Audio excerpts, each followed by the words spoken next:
An insecure woman cannot attract a man who loves her. A true, authentic, conscious man is in his integrity deeply honoring himself and desiring to honor women. He won't choose a woman who's holding back a part of herself. Insecurities are kind of getting in the way of her being her. A lot of women who are like, there's no good men out there. There's a blind spot for them about where they're missing or where they may be lacking. If a woman says there's no good men out there, it's failure, because she's holding this precedence of what she wants, and she's saying, you need to meet this, and you need to be a masculine man. No masculine man is going to be any of that. So throw that, burn it. Burn the checklist. Burn it now. Because that's destroying that ability for a woman to have a real connection. Yeah. What makes a woman magnetic to a man? To magnetize any man in any situation, and I will preface by saying, please don't do this to married men or men that are with other women. You will have bad karma forever. Multiple lives of bad karma. So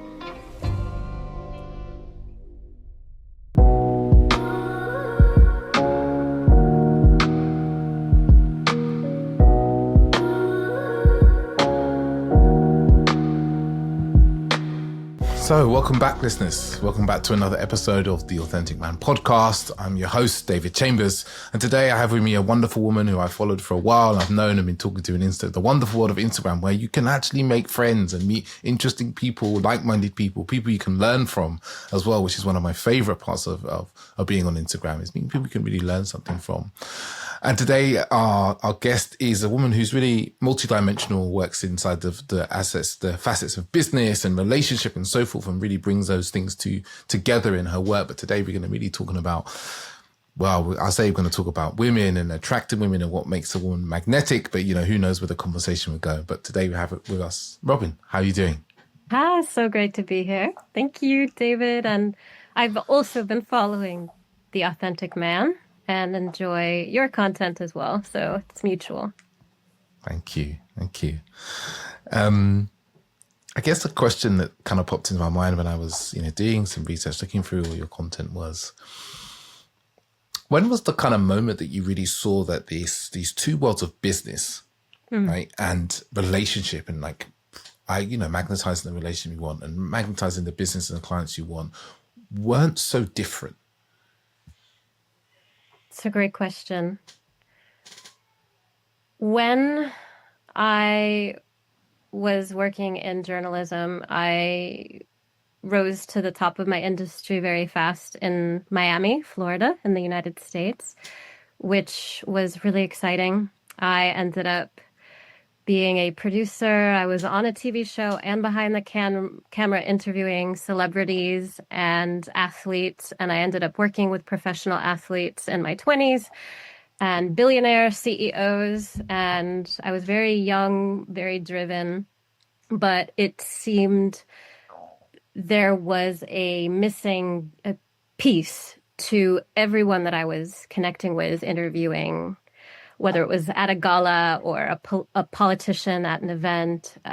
They were all communicating, but there was something I noticed, man and woman both. And there was a feeling that they were uncomfortable with their sensuality, with their sexuality, that they were holding a part of themselves back that I had clearly been developing and refining and working on throughout my teenage life and my 20s. After I overcame a drug rape in college, I worked on that piece very deeply and found through meditation and yoga and qigong and plant medicine that there was a way to cultivate, as we would say in Taoism, to cultivate the energy so we can experience intimacy in a more conscious way that would enhance our orgasms and our sex life and our connection with one another, as well as within ourselves. So strangely, I was there at the age of 27 and no one else seemed to be. So I was very passionate about it, regardless of what I was doing with my business. And I ended up asking itty bitty questions to these celebrities and athletes, and they all just jaws dropped. Yes, I need that. My wife doesn't want to make love to me, or my children don't enjoy my presence. Or I had a client that was the owner of the Ritz-Carlton, and he invited me to help him connect to himself. And he invited me to the Ritz-Carlton, his penthouse. Everything was like the Trump Tower, gold and marble. And I was really overwhelmed in my 20s. And his wife walked by in this elegant, open silk dress with children running around. They had 2 chefs and housemaids everywhere. And he was just laying there like, I don't know how to work with this. What do I do? What am I missing? And the one thing was that they didn't want to lose a sense of their empire. They didn't want to lose their VC, their capital, their fund, and compensate for a relationship. And they didn't understand that it was possible to have intimacy, relationship, connection with their wife or lover or girlfriend, and have a billion-dollar company that was successful. And when I later started working with thousands of people around the world in business, they weren't able to make money. They weren't able to connect on video. And I'm there making hundreds and hundreds and hundreds of videos, and they couldn't make one. And I realized it's the same thing. It's intimacy. It's connection with being comfortable in my body and being able to express myself, working through that barrier. And I always looked at that one foundational piece, which is, well, how do you, as women, how do you feel about your husband? Oh, I hate him. He's horrible to me. Okay. And to the men, I don't know how to connect with her. She's abusive. She verbally attacks me. Nothing's ever good enough for her. Okay. And so once we worked on that piece, their sex life opened up, improved. They became, magnetic naturally. They could connect with their children. And of course, what happened was they attracted money because clients were able to receive them. Their energy was open. They weren't closed down in their feminine energy, their yin. And so what I discovered, in long story short, is that when we're so focused on developing our yang, our masculine, our presence, being out in the world in the, as I would say, penetrative energy, we're not also receptive. So we have to understand that it's the ebb and flow of both. And that's the yin and yang. That's the Tao. That's what Taoism has taught, which predates Tantra.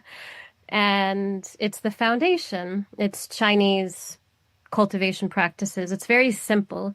And it's really what I discovered early that then replayed after 2 decades of working with people.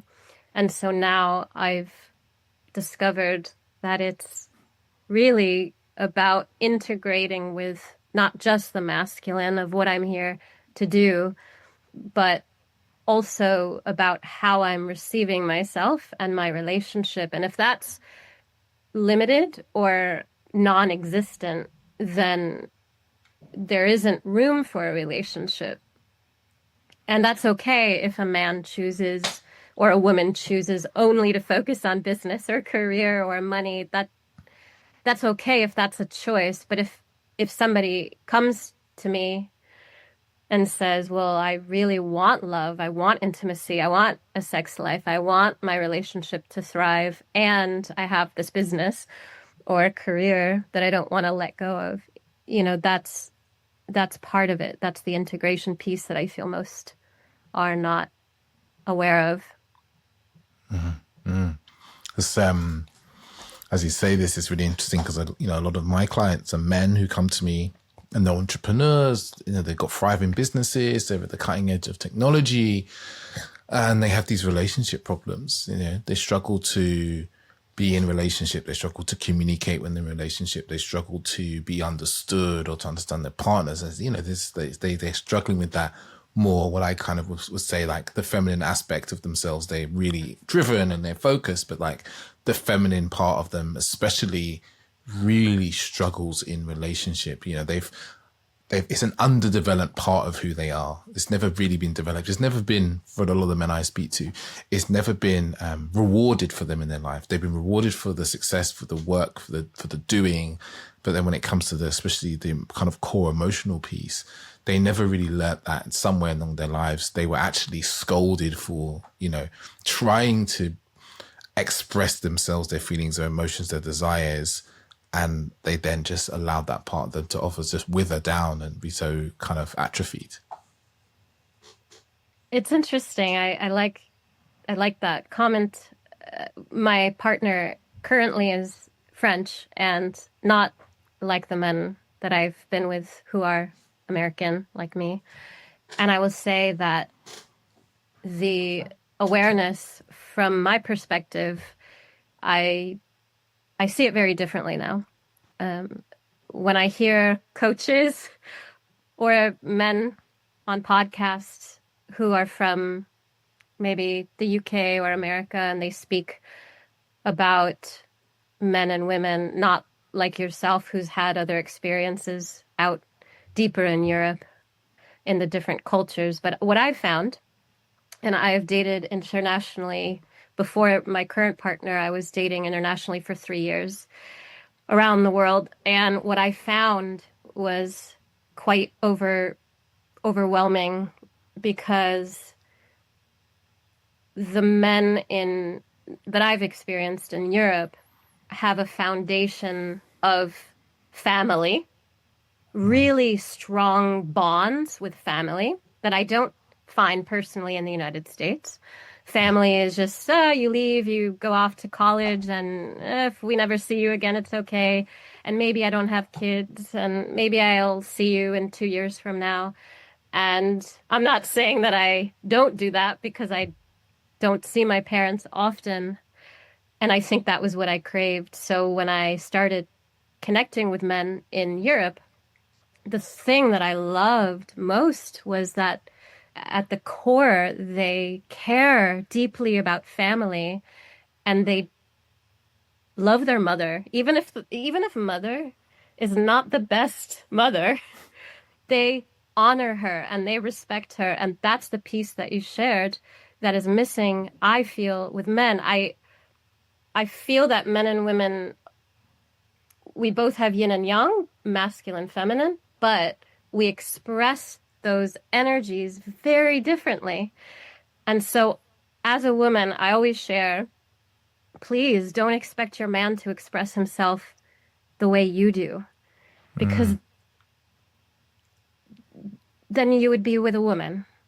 And my partner reminds me, hey, this is a conversation you need to have with a woman. I'm not a woman. He reminds me, because we tend to pull men into that dynamic of emotion. And my partner is like, that's your world, Robyn. That's what you do well. You're so good at expressing how you feel. I'm not, he says. I'm good at the other things. So if you let me be strong in these other areas, but you don't pressure me to be like you emotionally, then I will just be there, but I'm not going to express the way you do.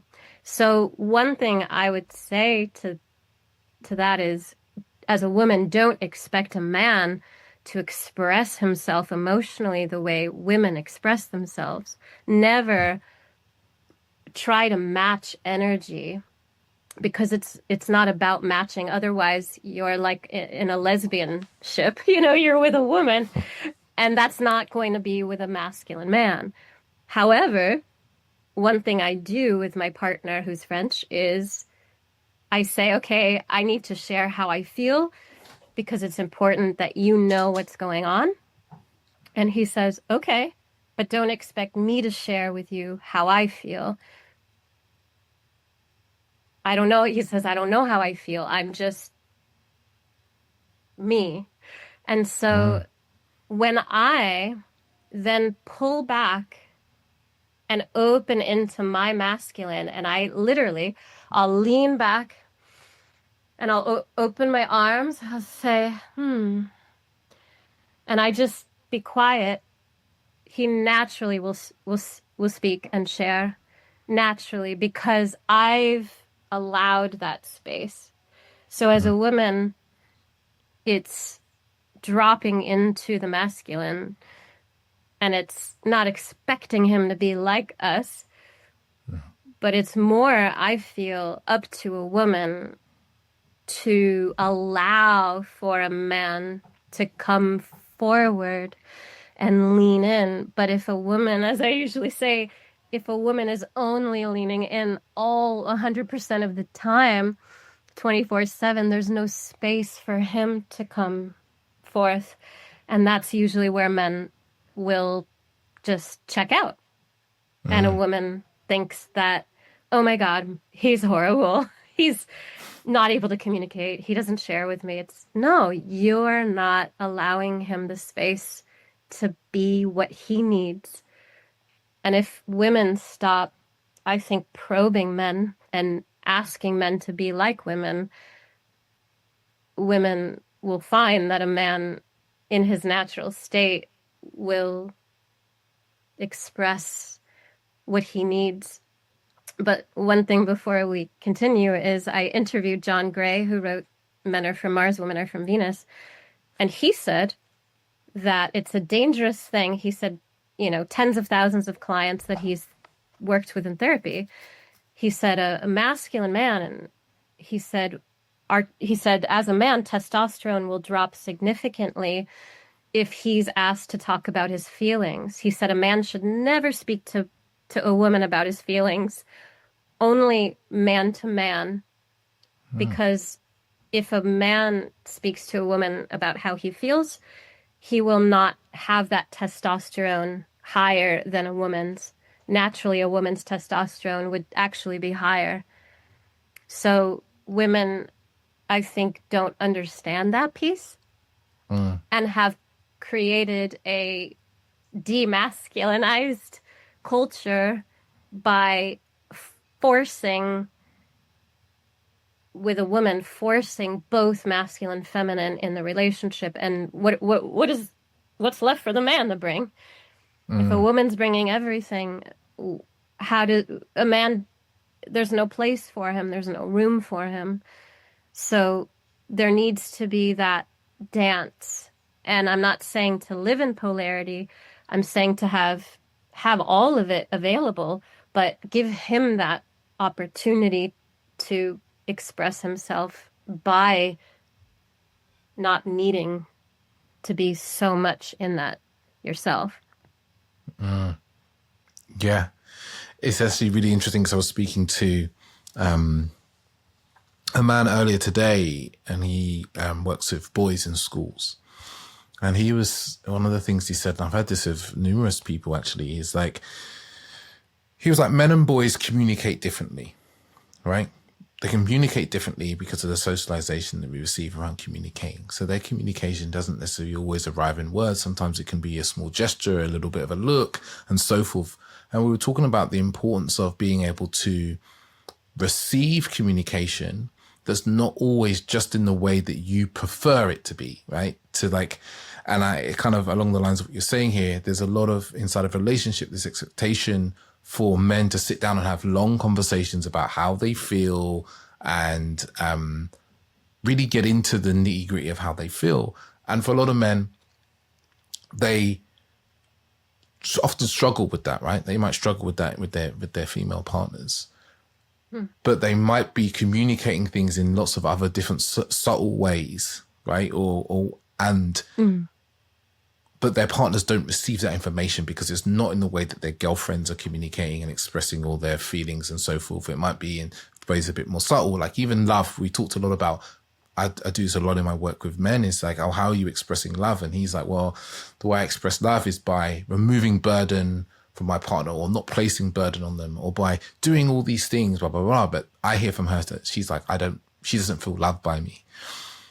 And you know, as much as I talk to the men about range, like how to express love, it's also when I work with couples, an important aspect of being like, well, where is your partner loving you that you're not seeing it? Because it doesn't show up in the way that you like primarily see love. Like how can you express, kind of expand your range of receiving love?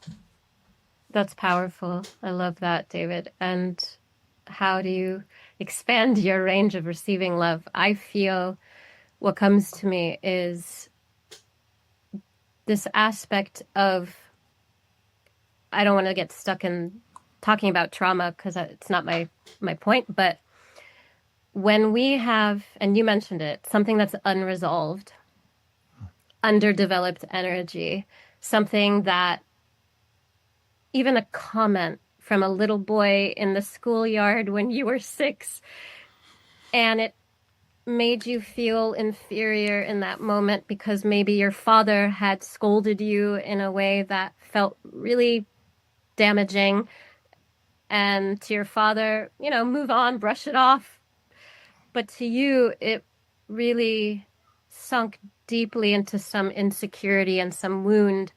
And to you, it was a trauma. And so, boys, I always say, my experiences have showed me that men are more tender than women. And the heart of a man is much more tender than a woman.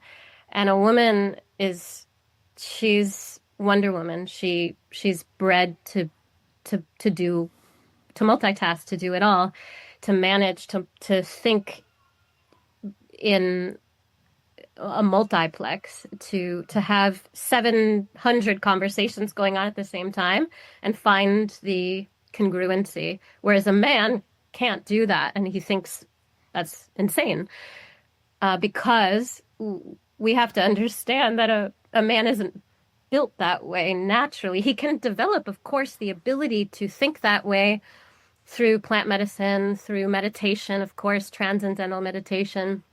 There's many ways that we can enhance our ability. But if we look at it in terms of relationship, and we ask ourselves, as a man, why doesn't my woman feel loved? I'm doing so much for her. Typically, it's because the woman has something that's unresolved.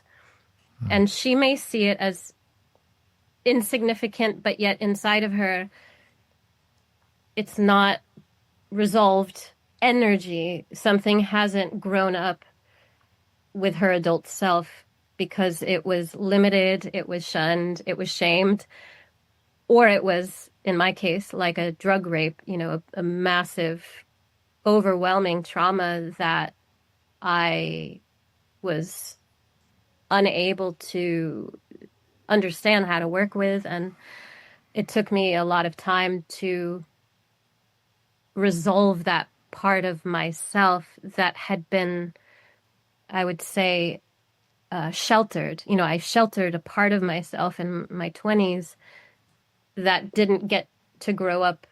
So in my 30s, in all of my relationships, I was attracting narcissistic, toxic men.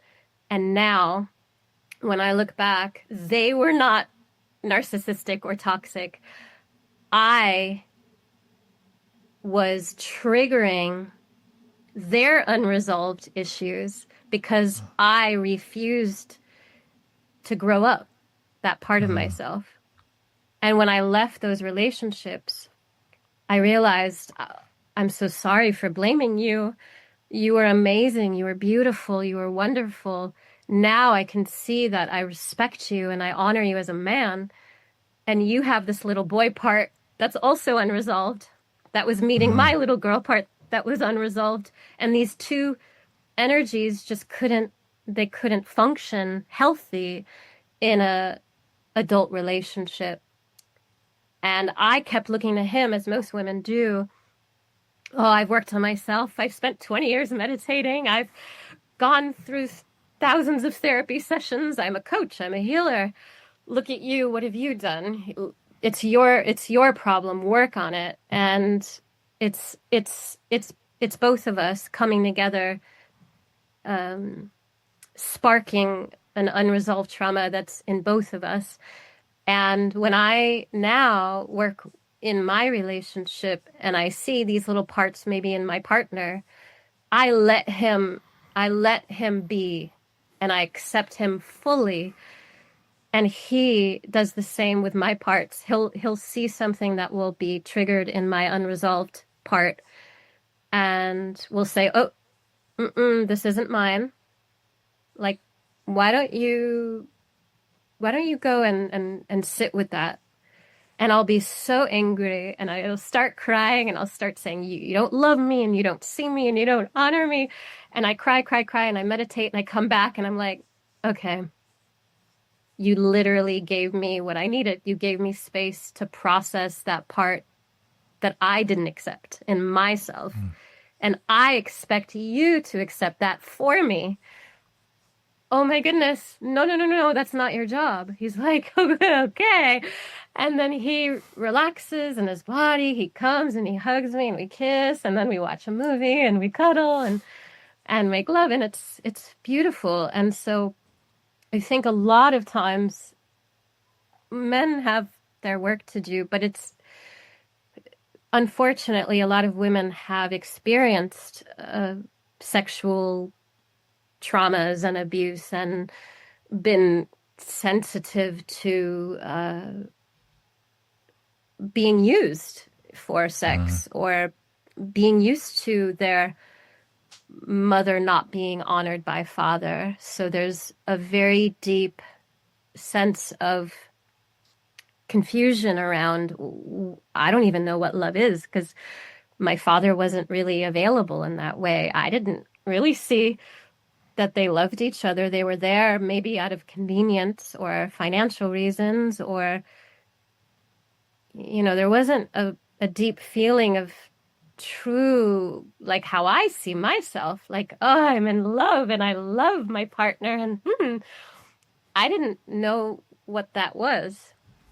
So it's obvious that I'm going to only be with attract men that are capable of that underdeveloped energy because I'm also that in that energy, underdeveloped in that one area.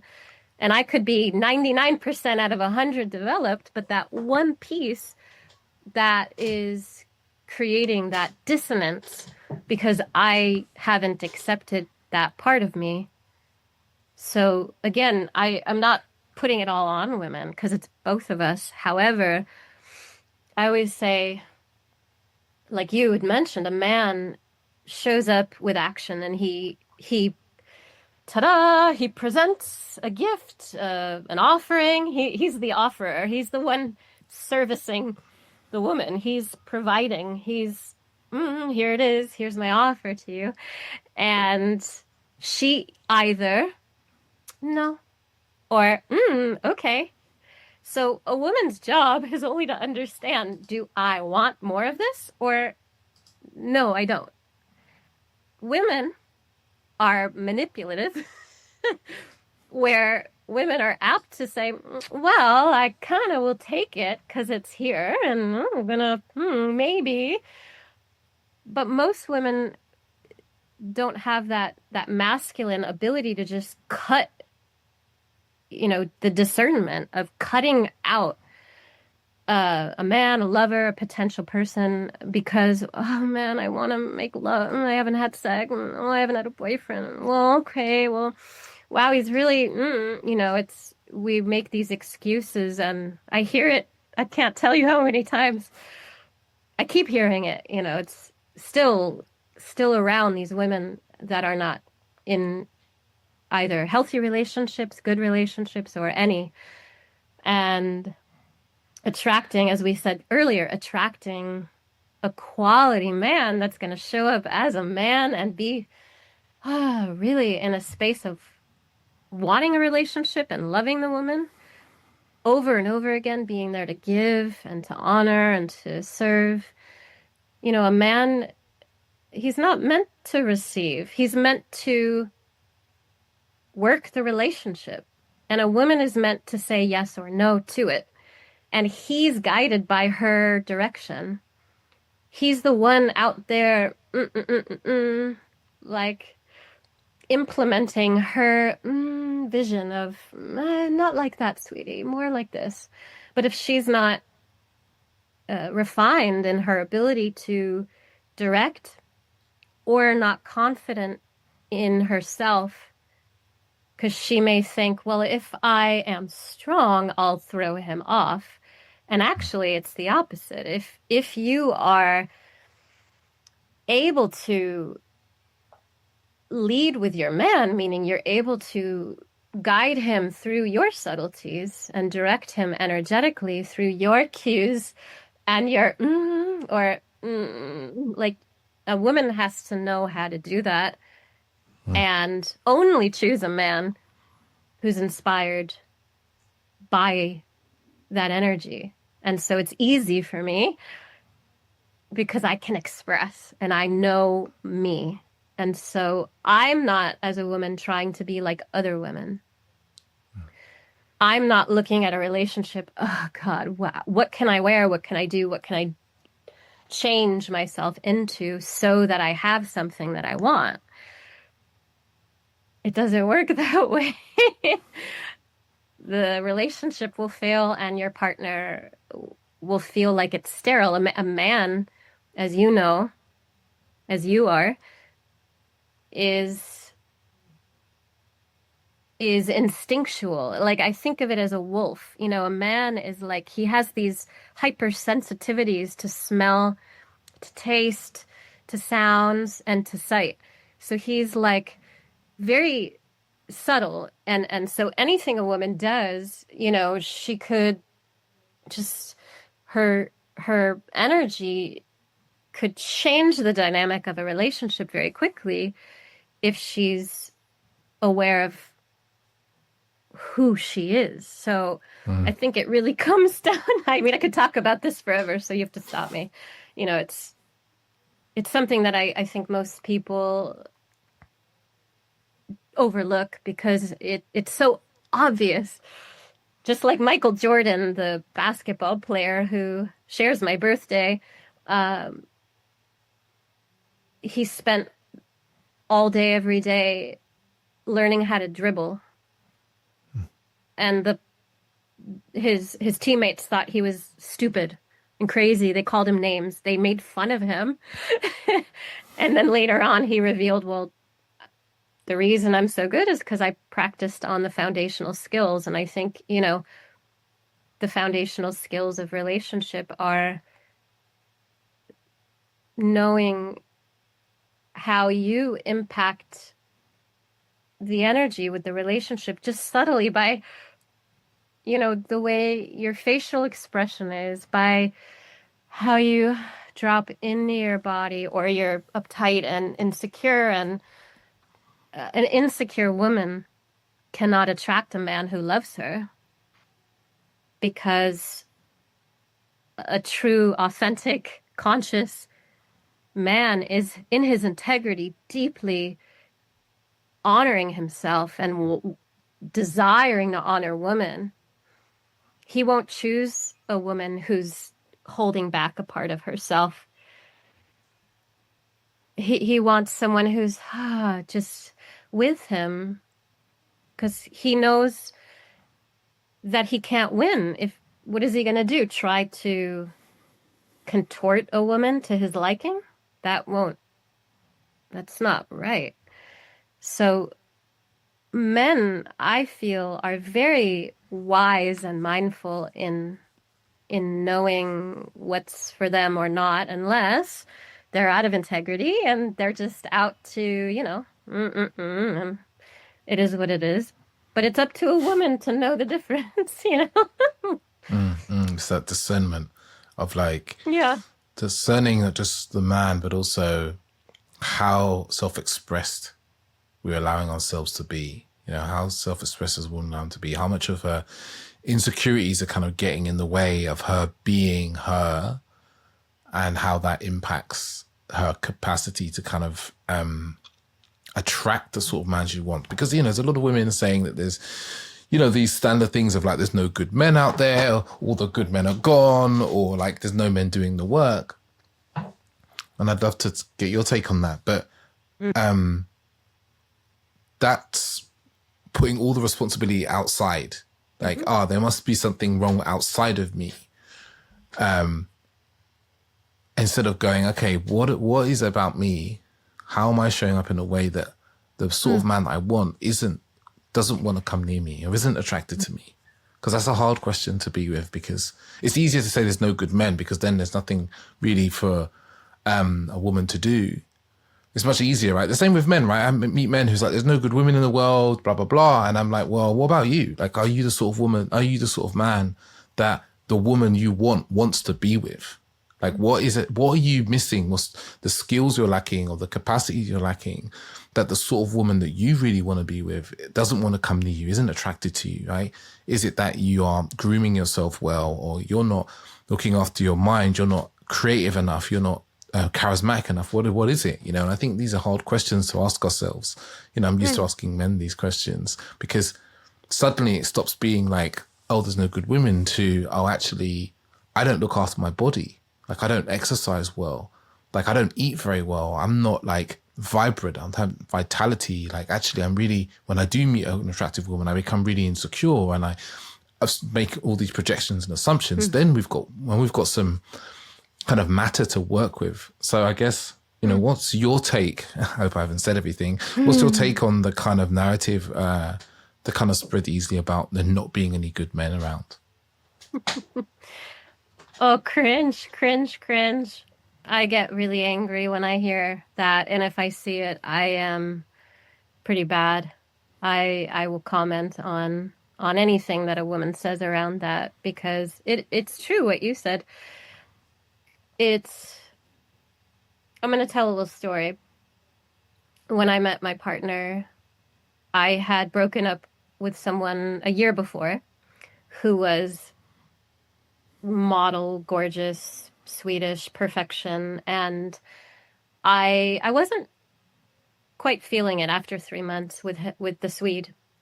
Things were amazing, and I felt that there was this moment where I wanted to build something more than just the sexual connection or the intimate connection or the sweetness we had. For me, I desire to build a strong legacy, life, epic partnership that feels like, oh, I can grab my man and he can just do something with me, build something tangible. And because I did the work to know that's what I needed for me, I was capable of saying no, even though there was this, oh my goodness, perfection in front of me. I was walking around, and we were in Thailand, and the women would come up. Oh my God, oh my God, the way he looks. Oh wow, like, you're so lucky. Oh, the way, oh, I wish, and I'm like, yeah, he's all right. He's like, I mean, and there was this fixation on his body and his appearance and the way he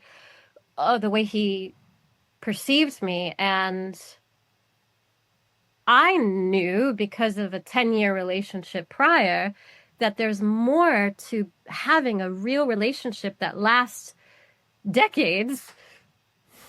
There's something that's required, which is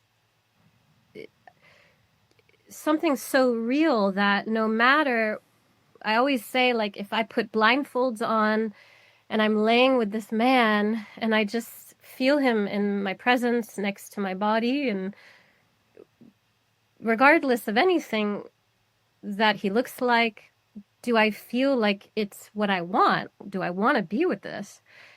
And when I opened my eyes with the Swede, it was like, But when I closed my eyes, I felt really unstable and uncomfortable with where things were going, because I was more driven than him. And so I think women have to understand that, you can choose any man and build something beautiful, but it depends on what you want to build.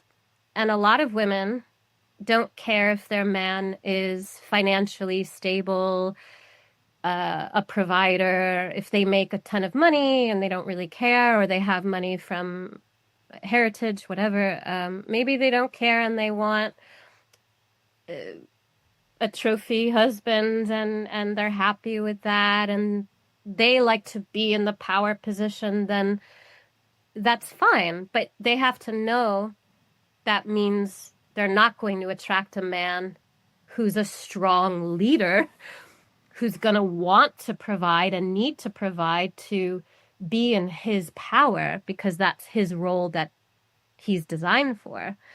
So when I met my partner, I felt his energy. I didn't see him, I felt him. And it's strange, I magnetized toward him, and I always tell the story. I put my hand on his bicep, and the first thing I said to him, I go, you need to work out more. He looks at me, and then it was just, we have been inseparable since that moment. And he works out, and he changed his appearance because he knew it was important to me.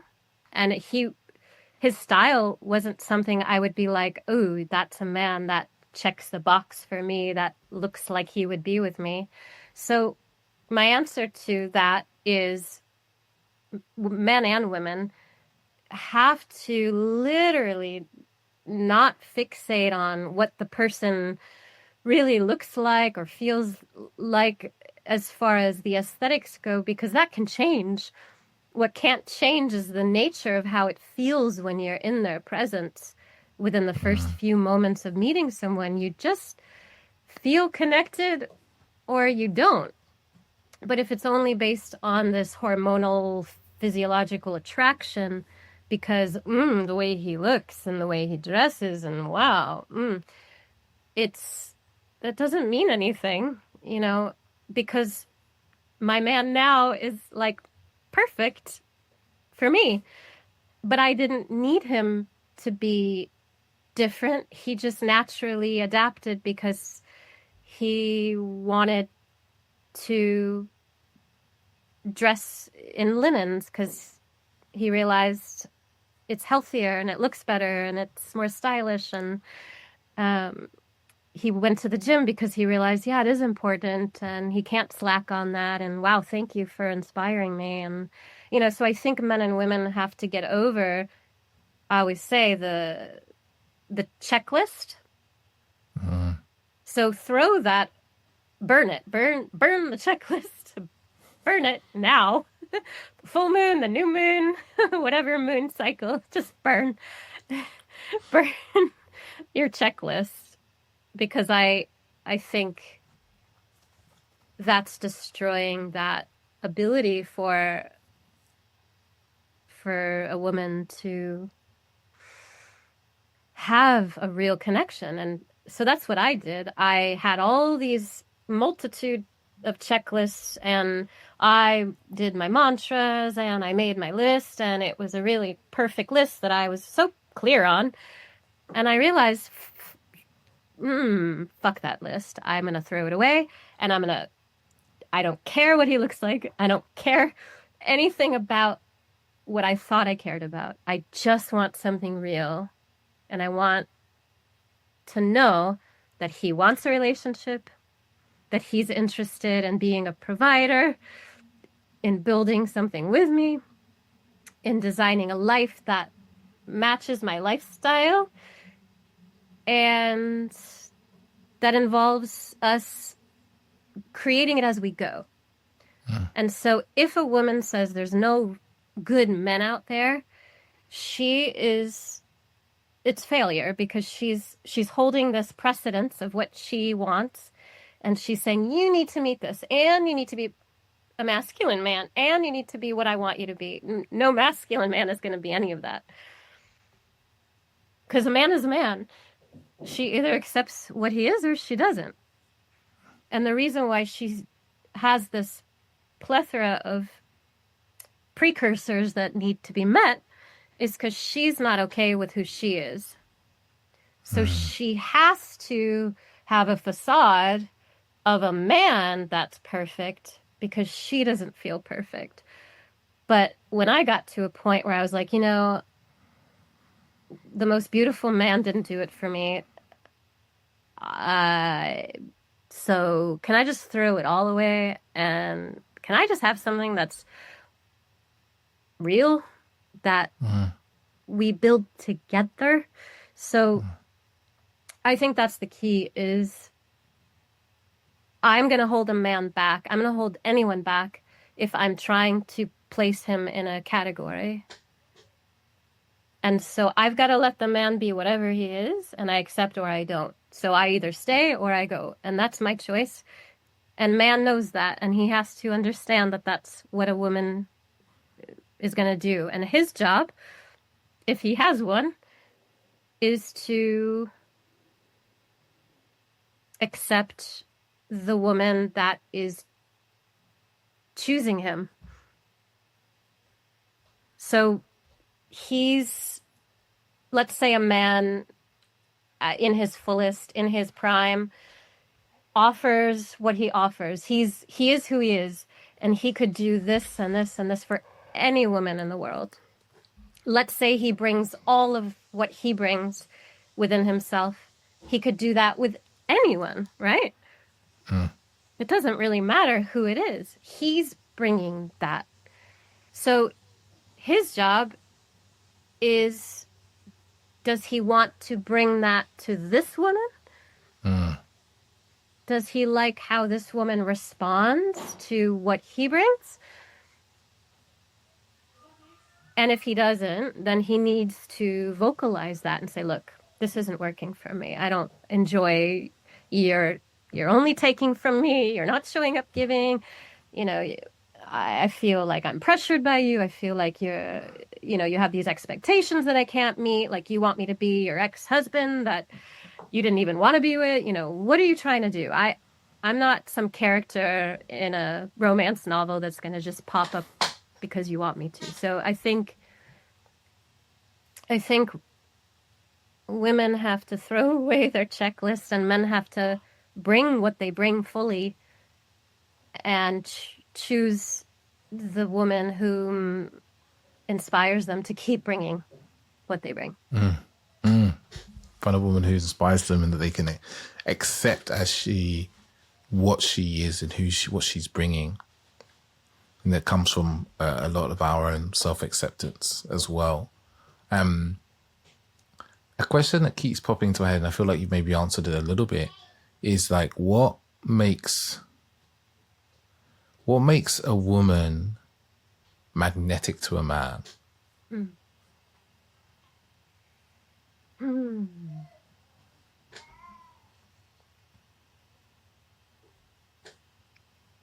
When I think of this, I think of it as me, because I have the ability to bring magnetism and wow in any condition, in any space.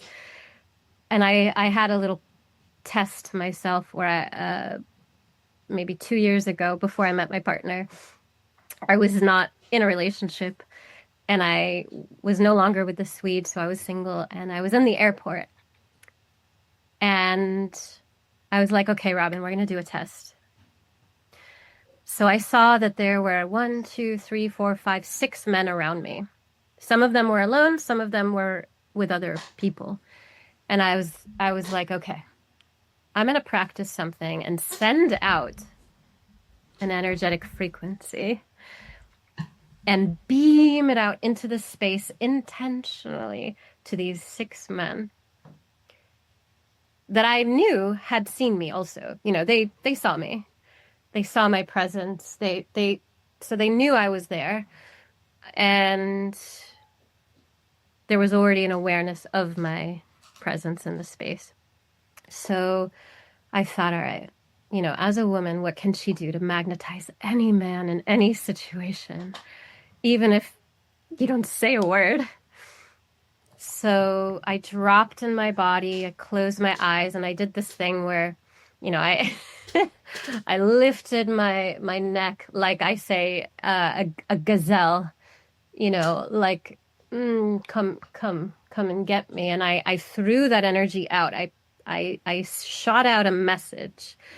Come and get me. And I did that to myself, but very softly, like a, mm. And I swear, every one of them.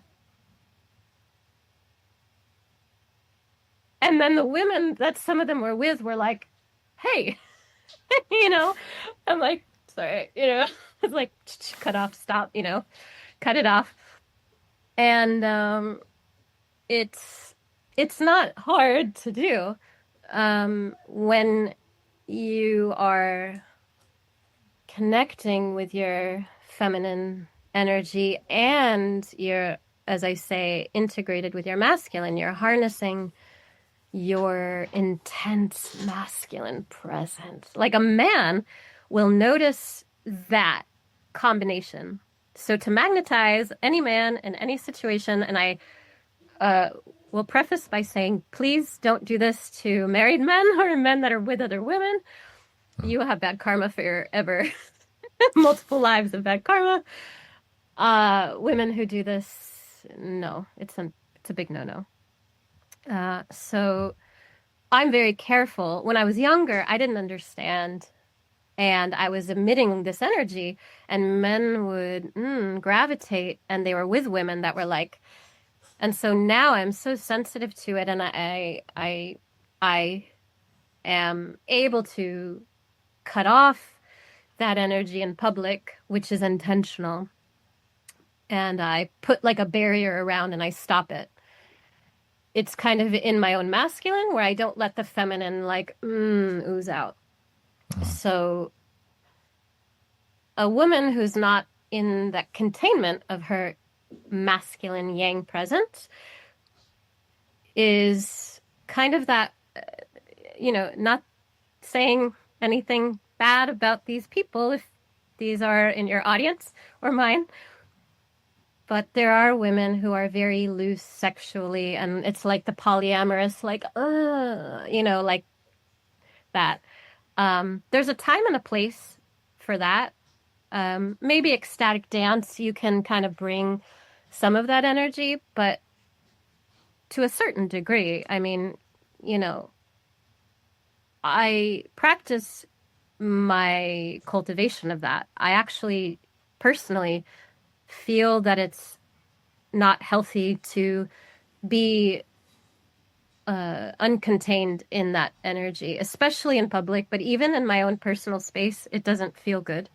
It feels better to be in that soft, contained, open, expansive, but not oozing out in the polyamorous, like orgy energy. I think, that's just not for building a healthy relationship with a partner. It's different, the Aubrey Marcus type energy. I know it's not for me. My partner and I, we've talked about kind of that energy, and I'm a no, and he's like no. So when we go to maybe like a sauna house together, I'll say, I'm a little uncomfortable because there's tons of people that are naked that are kind of in this energy, and I'm not enjoying that. And he's like, it's okay, we're here, let's not get naked with these people,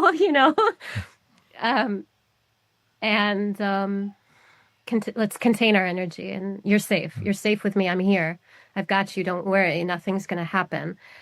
And that really helps me. So then I can allow them to do whatever they do.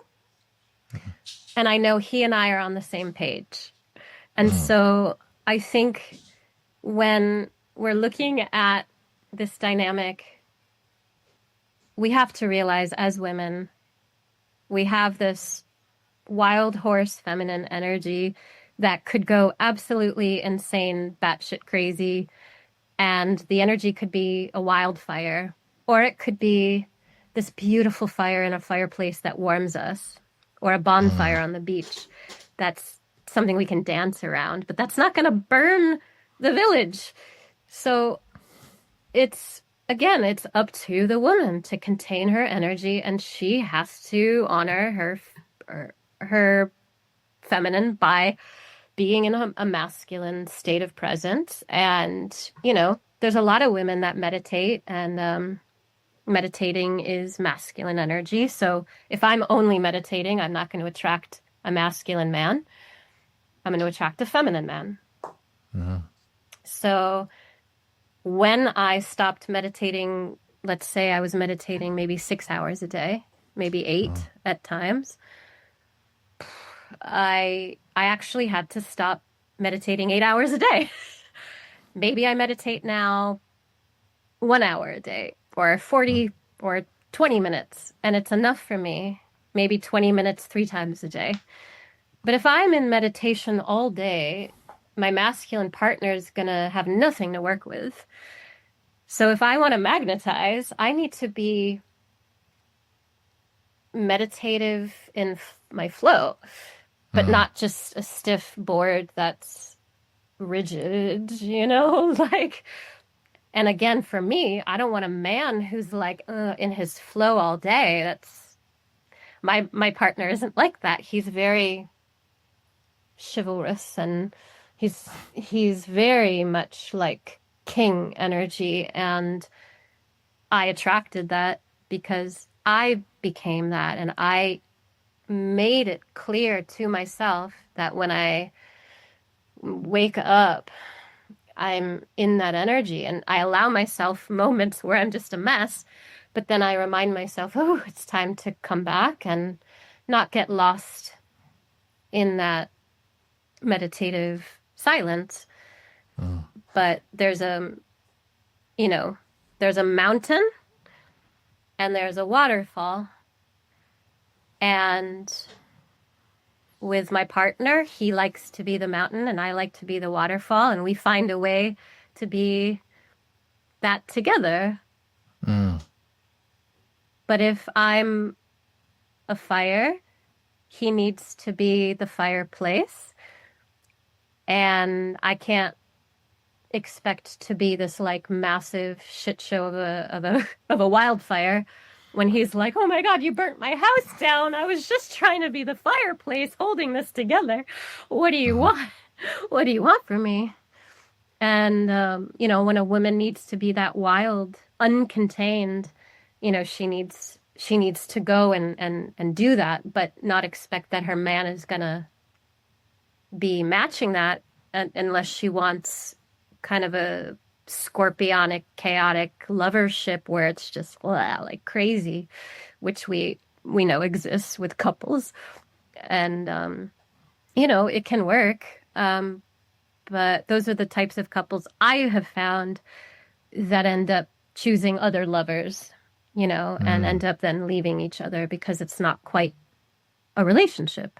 It's just like in and out, and it's like fire and drama and chaos. And so I think we have to, wrapping it up, is, women have to contain their wild horse, wildfire, by being more integrated in their own masculine and not lost in it, not in boss babe mode all the time or just meditation all the time, but really finding a way to practice and cultivate both. And I think a man has to understand that uniqueness of the quality of a woman that he's putting his intention and efforts and energy into. And he has to be, I feel, vocal about, okay, look, I really like you and I want to see where this can go. But, and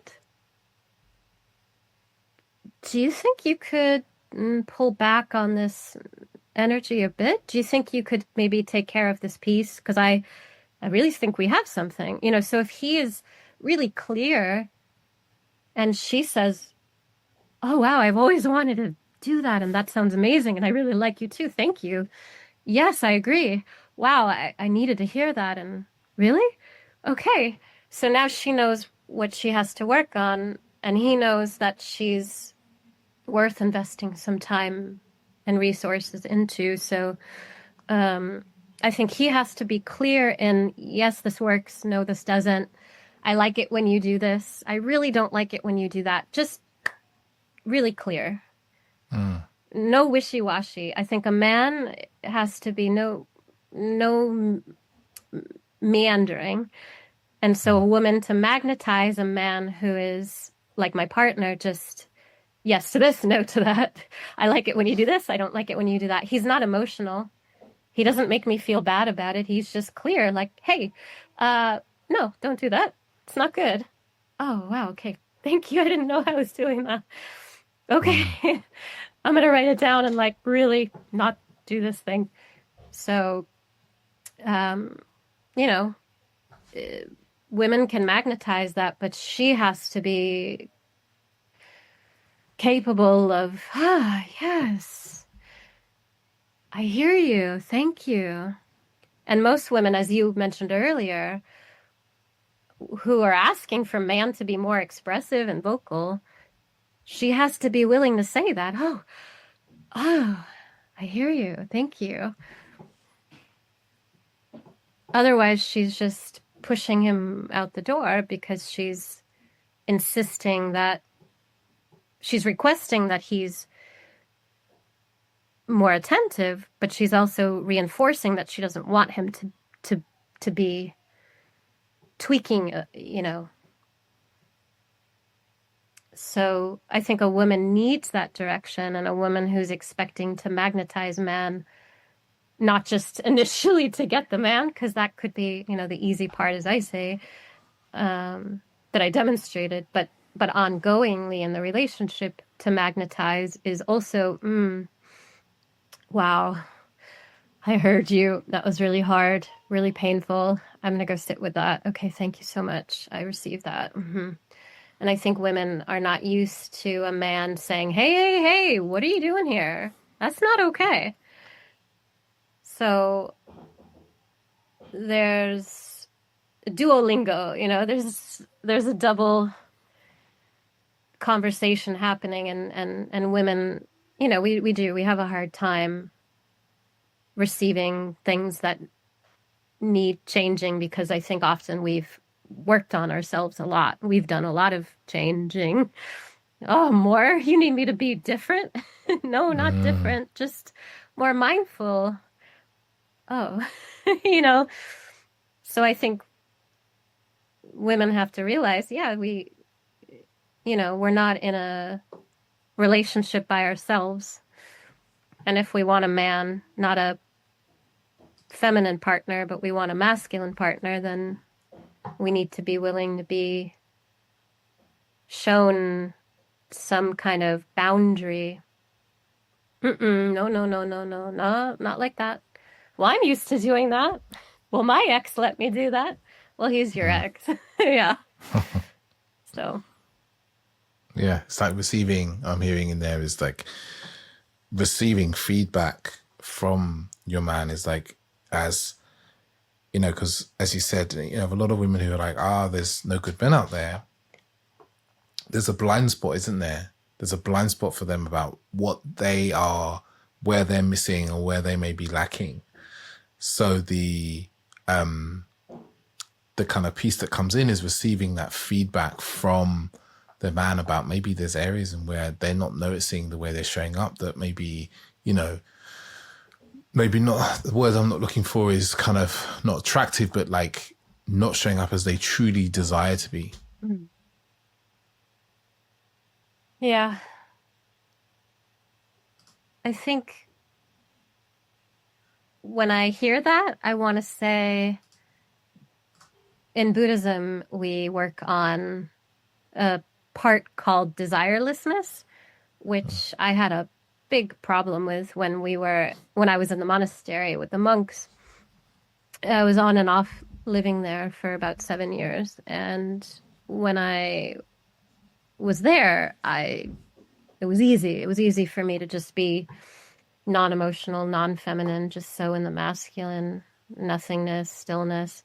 But then we hit on this desirelessness, and I was feeling, wait a minute, I have desires and I want them met. And that's the feminine that comes out. Wait. No, I have these things that want to be felt and seen and loved and experienced and explored. And I find that when I kind of find an intermediary between that piece of desirelessness with Buddhism and the desire that you mentioned, these desires that we want filled, I think the key is that I've discovered is, can I drop my desires? Can I be detached and free from my desires? And can I focus on living in my freedom, in my yumminess, in my expression of me? Can I just embody me? Can I just live the way I intend to be for me? And what does that even feel like? And, what am I doing and how am I living? And I think when you align with that as your way of being, and it's consistent where you're actually that all the time, you're choosing your friends that way, where you live, what you eat, how you work, and how you engage, I think that you drop the desire. And then it's, yes, we do have needs that we want met, maybe physically, emotionally, spiritually, mentally, monetarily. We have our purpose, our mission in life, that we want to fulfill something meaningful. But I feel when I drop the desire to have any of that met, I'm met with it. So kind of an Abraham Hicks style, where it's like, there was a Muji meditation actually, and he said something about, he said, awareness and consciousness isn't a place, it's where you already are. And it's the mental construct which is preventing you from accessing it. And when you drop the mental construct, which is really what Buddha said about just detach, just let go, that's what he meant when he said let go. He just meant like, no, it's here. Not let go as in let it go because it doesn't exist. Let go of what you're holding on to because it's already here. So if I just allow, and the word of the day is allow. If a man allows me to be what I am, I'm good. I don't need to be different. I already am me. I'm capable of just bringing what I am because I'm allowed to be me. But if I feel like I'm not allowed to be me, now I'm going to rebel. I'm going to be a crazy bitch. I'm going to do this. I'm going to cause friction because I'm not allowed to be me. And look at me needing to now prove myself. And I think if we let go and allow, then I really don't have desires because they're already here. And then when I'm in that state of allowance, Abraham Hicks talks about that. There's, as Muji said, there's already that energy here. So it's like, oh, it's here. It's not that I'm desiring something. It's that I'm now accepting it. I'm now letting it in. I'm now receiving what's already for me. And now the challenge when I do that, when I receive what's here, thank you so much. Now, I have a tendency of going into gluttonous mode if I'm only doing that.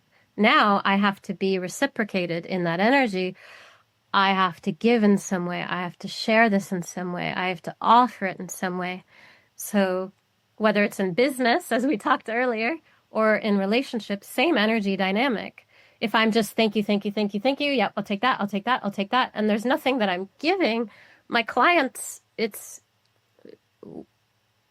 I guess if you're a celebrity and, maybe Paris Hilton gets to just show up and, oh, here, I want to be with you. I want to photo with you, but she's still bringing something, and it's a matter of understanding what that is. What is she bringing that people are drawn to, that they're trying to take from? And she realized, and she monetized, Paris Hilton or socialites like her, that, all right, I'm going to make $1 billion.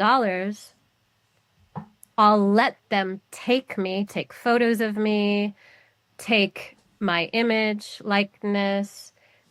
I will let them have me for whatever reason that it makes them feel important, but I'm going to get something from this. And there's a trade-off. And so, you know, it's like the same in business relationships. I mean, if I want to make a lot of money versus an okay amount,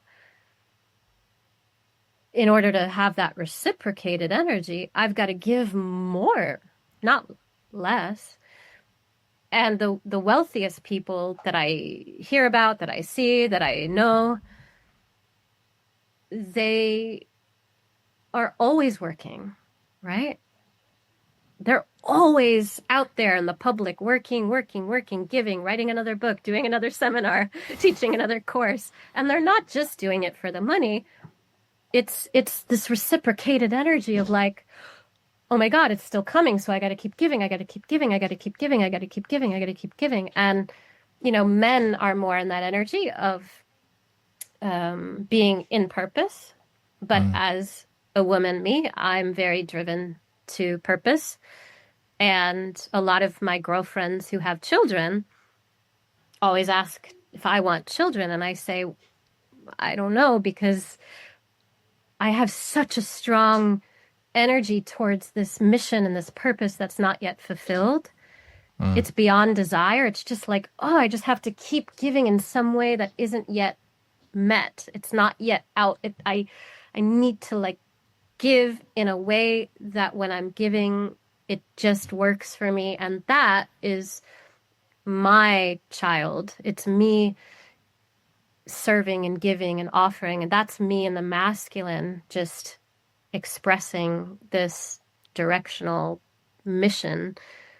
And so my partner and I are kind of both in that energy where we, you know, kind of allow the space for one another to be in that power position. And he'll remind me when I'm saying, oh, I want my book to be successful. And I'm writing my book now and I'm almost done with it. And he said, well, it's going to take more than you just writing the book. If you want it to do something more, you've got to bring it out. And so I think a lot of women, we can get lost in that masculine. And so for me, it's understanding both energies. It's giving to myself, receiving what's good for me, and then expressing something out, offering and serving others, whether it's a child or an audience or my partner. And my partner reminds me, you know, you serve me really well, so now it's time to serve others. And I think women need to understand the energy of that is the masculine.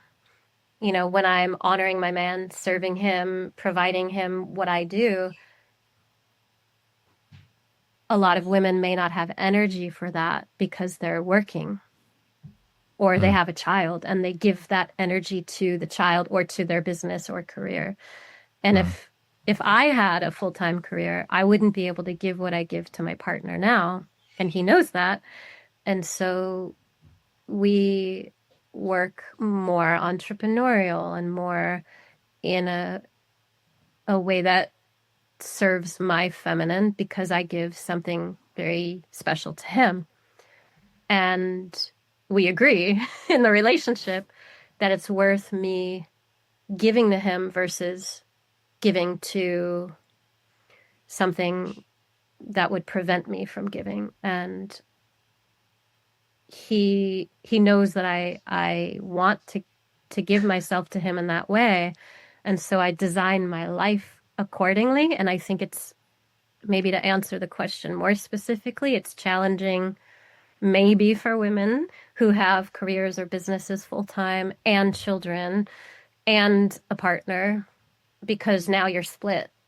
And of course, the man is like, when we met and we didn't have children, you were giving to me and now you're not. And now I feel lost. And I think a lot of men who I speak to, who I've worked with, that's usually what happens after the child is beyond a toddler. What about me? And the woman's like, I'm tired. I'm tired. Can I just not even be talked to? Can you leave me alone? And I think that's where the relationship is destroyed, because most men then become sad, lonely. Why are they addicted to porn? Because women stop paying attention to them. It's kind of simple. Yeah. It's a powerful distinction. I see, something I often see. I think we're going to wrap up there. I think we could talk about this all day, every day. In the interest of time, to start to wrap up. I'm sure the listeners have really been drawn in by listening to you and really felt your energy and your passion. And they're probably wondering where they can hear more from you, where they can find you to work with, or any kind of offerings you've got coming up. Thank you. Yes, we could talk about this so much all day. I love your questions too. They're so on point and very relevant. I think it's so important to have these conversations, and I created a program. It's an online program called Yin Yang Union, and it's available at alchemyattraction.com. And it's everything that we talked about, with literal practices that involve, for men and women, all types of cultivation practices, working with the Tao. We work with the elements, so we understand how to integrate masculine, feminine for both men and women. There's everything imaginable for a man to understand how to start to connect with himself, his business, and attract a woman or the partner he's currently with, to really work with that dynamic.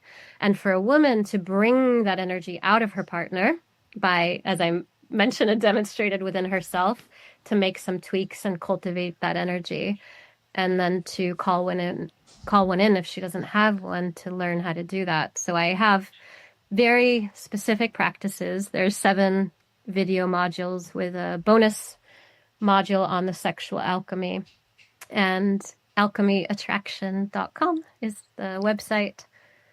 And I'm also leading a retreat in south of France in September, and it's during the fall equinox. It's an intimacy integration retreat.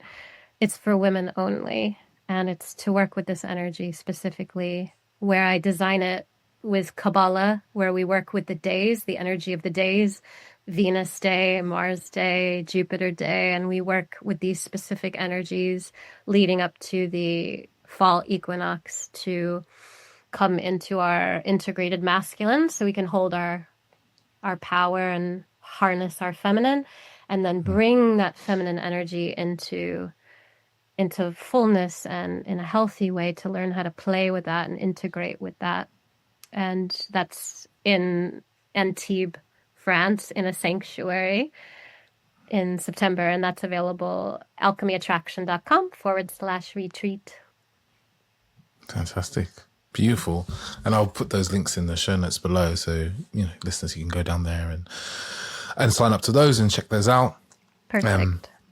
And just lastly for me to say a big thank you for your time, Robyn, and your energy and your passion, and just so much wisdom around this topic of men and women and magnetizing, attracting to each other, and, really clean up our relationships as well.